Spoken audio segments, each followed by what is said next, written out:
រនសុស្ដីថ្ងៃអាទិត្យបងប្អូនហើយក៏ត្រូវជាថ្ងៃបុណ្យទិវាមេត្តាពិភពលោកការនេះគឺ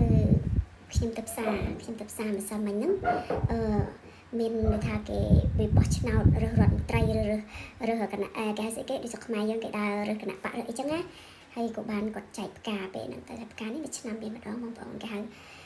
បើចឹងគេខណ្ឌម៉ៃស៊ីនហើយខ្មែរអត់ផ្កាអីទេបងប្អូនអើយថាសេរីផ្កាកលាបតែមិនមែនកលាបទេហើយជួតល្អទៀត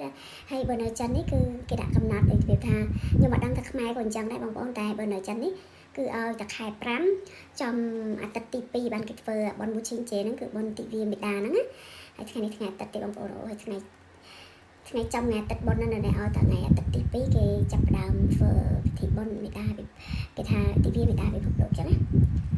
ហើយផ្កាហ្នឹងជួស្អាតមែនតើសំខាន់គេកូនថោនេះស្រឡាញ់កូនថោផ្កានេះ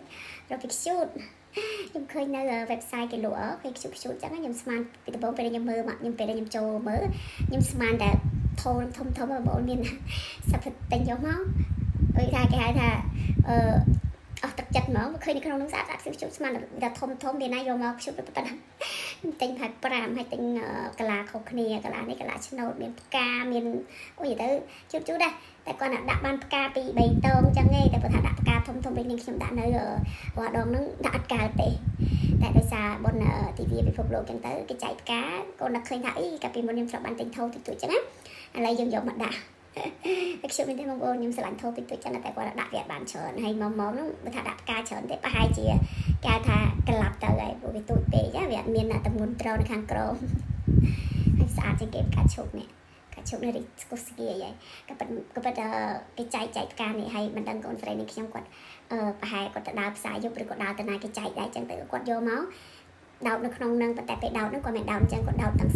ស្បោងទាំងស្រោមវាមកពេលដែលខ្ញុំលក់ពីគេថាជុំមានផ្កាអីមកដោតទាំងស្រោមខ្ញុំគាត់ថាហើយកូនស្រីខ្ញុំគាត់ទៅដើរលេងឬគាត់ទៅណាគេចែកដែរចឹងហើយខ្ញុំក៏បានកាត់ដាក់ចូលគ្នាចឹងទៅបងប្អូនជុំមែនតើហើយមុខនេះមុខទៅមើលពីដេកយេតើលោកមកដល់ស្មិញទេបើតែមកធ្វើវីដេអូសិនអូខេជូនពរមេដាពិភពលោកសុខភាពល្អសម្រាប់កាន់តែស្អាតបាយបាយជុំមួយជិះខ្វៃលើយងយេមេលីអូខេបាយ